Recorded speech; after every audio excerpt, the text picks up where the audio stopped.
श्रोते हो नमस्ते. आपल्या सर्वांना शुभ दिवस.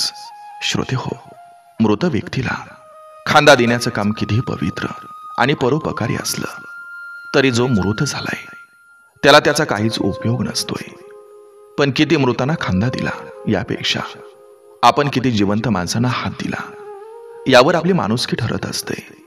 श्रोते हो, माणूस मृत झाला ही बातमी कळताच धावून जाणारी माणसं तो जिवंत असताना मात्र त्याच्या पडत्या काळात का बरं धावून जात नाहीत? खरं तर श्रोते हो, माणूस गेल्यानंतर धावणाऱ्या माणसाची धावपळ हे व्यर्थच असते. कारण तुम्ही नाही गेला तरी इतर लोक त्याला दहन दिल्याशिवाय राहणार नाहीत. पण ही व्यर्थ धावपळ ती करणारे खूप लोक आहेत. खरं तर आजकालच्या या खोट्या दिखाव्याच्या शर्यतीमध्ये तो मोठा की मी मोठा ही क्षणभंगूर श्रीमंती दाखवण्यासाठी माणूस माणसाला आणि आपुलकीच्या नात्याला हा विसरत चाललाय. म्हणूनच श्रोते हो, जिवंतपणे जिवंत माणसासाठी जिवंत असणाऱ्या आणि अडचणीत सापडलेल्या एकाला तरी आयुष्यात खरा प्रामाणिक हात द्या. झालं गेलं विसरून जा, तुझं माझं सोडून द्या आणि माणूस व्हा. आणि मग बघा, मरेपर्यंत आपल्याला स्वतःचाच अभिमान वाटत राहील. बघा पडतंय का? नक्की विचार करूया. चला, आजही आपल्यासाठी सुंदर विचारांची ही शिदोरी ही मालिका अशीच पुढे घेऊन आलोय. चला करूया सुरुवात सुंदर विचारांना, सुंदर सुविचारांना. भाकरीच्या पुढं आणि नोकरीच्या पुढं जास्त माज दाखवायचा नसतो, नाहीतर उपाशी मरावं लागतं. हजारो नाती असतात, पण आयुष्यभर साथ देतं ते महत्वाचं नातं म्हणजे नवरा बायकोचं. इतरांच्या चुगल्या करणारी लोक बहुतेकदा रिकाम टेकडीच असतात. कामात व्यस्त असणाऱ्यांना इतरांबद्दल कमीच बोलताना पाहिले. नातं निर्माण करायचं असेल तर स्तुती करायला शिका, आणि ते संपवायचं असेल तर खरं सांगायला शिका. जेव्हा एखाद्या माणसाची प्रगती थांबवण्यात अपयश येतं तेव्हा त्याची बदनामी केली जाते.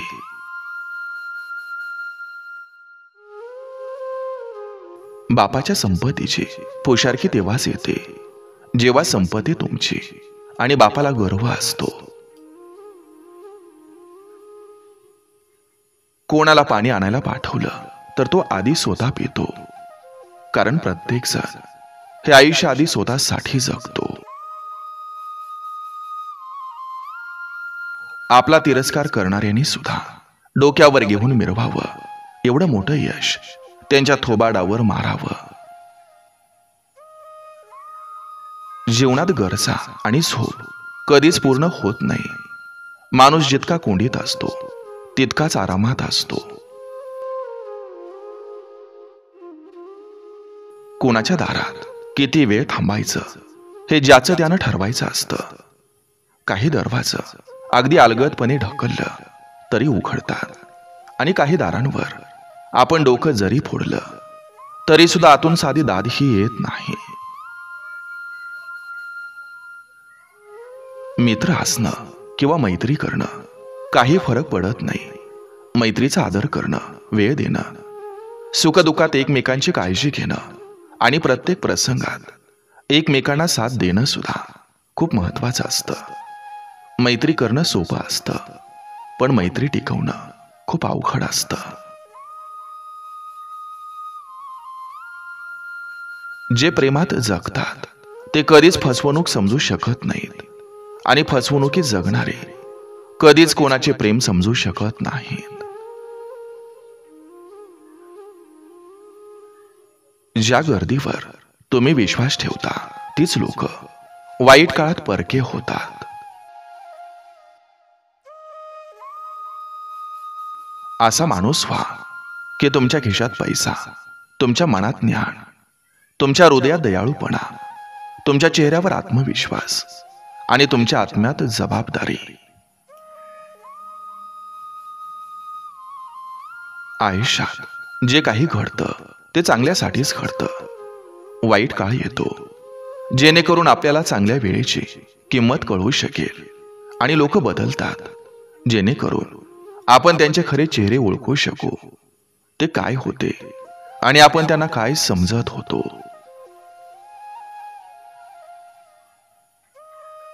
आपल्या हक्कासाठी निर्लज्ज व्हा, कारण लाजाळू लोकांचा गैरफायदा घेणाऱ्यांना अजिबात लाज वाटत नाही.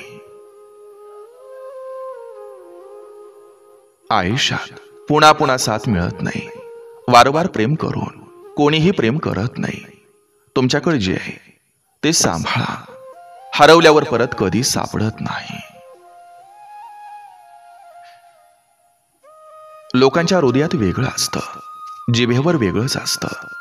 प्रत्येकाचं आपलं असतं, पण वास्तव काही वेगळंच असतं. सत्य अनेकदा गप्पच राहतं. इथं खोट्याचा आवाज खूप असतो. म्हणून सावध राहा, कारण आजकाल दिखाव्याचं युग आहे.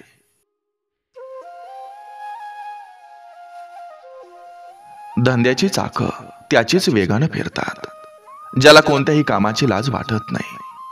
नाहीतर हात राखून काम करणारी मंडळी धंद्यात काही कामाची नसतात. जर कोणी तुमचा आदर करत असेल तर त्याचा आदर करा.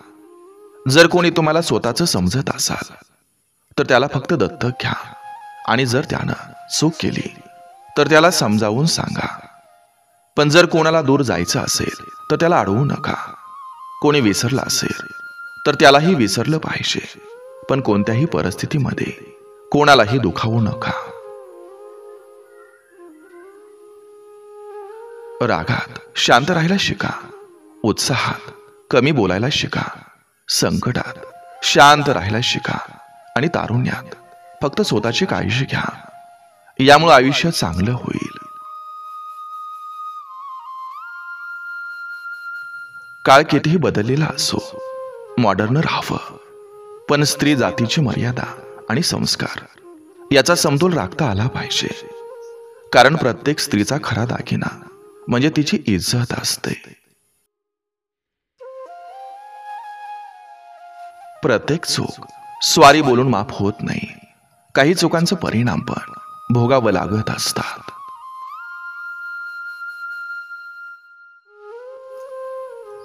घरात एकत्र राहणं याला कुटुंब नाही, तर एकत्र राहणं, एकमेकांना समजून घेणं आणि एकमेकांची काळजी घेणं याला कुटुंब म्हणतात. मानवी नाते संबंधातील सर्वात मोठी चूक ही आहे की आपण अर्ध ऐकतो, चतुर्थांश समजतो, शून्याचा विचार करतो, परंतु दोनदा प्रतिक्रिया देतो. चुकीच्या गोष्टीला विरोध करा, मग ती तुमची असो किंवा दुसऱ्याची.